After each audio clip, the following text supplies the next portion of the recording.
যেটা সবচেয়ে বেশি অপছন্দ করতাম সেটারই শিকার হয়েছি। এর চেয়ে তো হত্যার হুমকিও অনেক ভালো। এত বেশি ট্রোল করছে, যার যেভাবে মনে হয় সে সেভাবেই আমাকে নিয়ে লিখছে। আপনি চাইলেও ভাইরাল হতে পারবেন না, আবার আপনি যখন ভাইরাল হওয়া শুরু করবেন আপনি চাইলেও বন্ধ করতে পারবেন না। আমি অতিরিক্ত police commissioner, detective branch, DB, Dhaka metropolitan police, DMP Dhaka, এই বরাবর একটা অ্যাপ্লিকেশন করেছি। তো একেবারেই আইনজীবী তা কিন্তু নয়, আমি কিন্তু আইনজীবীর পাশাপাশি আমি কিন্তু মিডিয়া কর্মী, আমি থিয়েটার কর্মী। মজার ব্যাপার হচ্ছে, যেটা সবচেয়ে বেশি অপছন্দ করতাম সেটারই শিকার হয়েছি। এর চেয়ে তো হত্যার হুমকিও অনেক ভালো।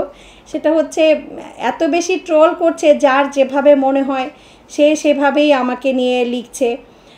আসলে আপনাদেরকে একটা কথা বলি, আপনারা যারা প্রফেশনে আছেন, প্রত্যেক প্রফেশনে কিন্তু একটা জেলাসি থাকে। যার যার জায়গায় কিন্তু কাজ আমরা করি, তারপরেও কিন্তু আমাকে আমার কালিগ জেলাস করতে পারে, এই আমার কোনো আত্মীয় স্বজন আমাকে জেলাস করতে পারে, আমি জানি না।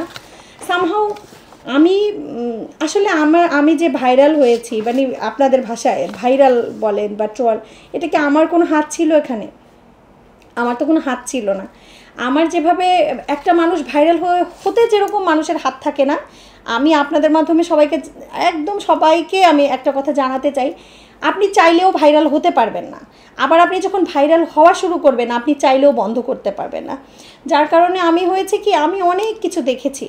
আমি কয়েকদিন খুবই চুপ ছিলাম, একদমই কিছু বলিনি। হ্যাঁ, আমি কোনো ধরনের অ্যাকশনও নেইনি, আমি কোনো কথাও কাউকে বলিনি, বা আমি কাউকে কোনো থ্রেটও দেইনি, বা আমার ইচ্ছা হয়নি, আমি একদম এটাকে জাস্ট স্কিপ করেছি। তখন আমার মনে হলো সে বিষয়ে একটা জিনিস আপনাদেরকে দেখাতে চাই। আমি অতিরিক্ত police commissioner, detective branch, DB, Dhaka metropolitan police, DMP Dhaka, এই বরাবর একটা অ্যাপ্লিকেশন করেছি তদন্তপূর্বক প্রয়োজনীয় আইনগত ব্যবস্থা গ্রহণ প্রসঙ্গে। তো এটা আমার কাছে আছে, দরকার হলে এটা পড়ে বুঝে নেবেন। এর জিস্টটুকু আমি বলি, সেটা হচ্ছে আমাকে নিয়ে, আমি একজন আইনজীবী। তো আসলে আমি তো স্বভাবগতভাবেই বা আমার প্রফেশনের দিক চিন্তা করি, তো আমি মামলা গ্রহণ করি এবং মামলা মুভ করি। যেহেতু প্রিন্স মামুন এবং লায়লা হচ্ছে, তাদের সোশ্যাল মিডিয়ায় একটা পরিচিতি আছে, তো ওই পরিচিতির আমি যেটা ধরি যে ওই কারণেই হয়তো বা আমাকেও এভাবে করে মানুষ দেখছে, যেহেতু ওনাদের বিষয়টাই ভাইরাল। তো ওই ইস্যুতেই মনে হয় আমাকেও এভাবে করা হয়েছে, জানি না। কিন্তু সবচেয়ে বড় কথা, যাই করুক, সব কিছু একটা লিমিট থাকে।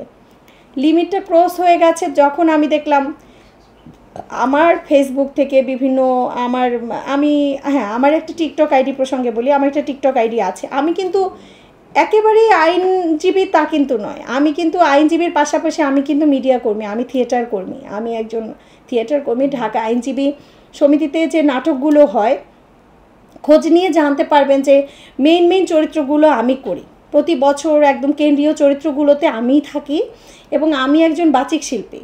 তো যার কারণে আমার কিন্তু মিডিয়ার সেক্টরেও একটা আনাগোনা আছেই।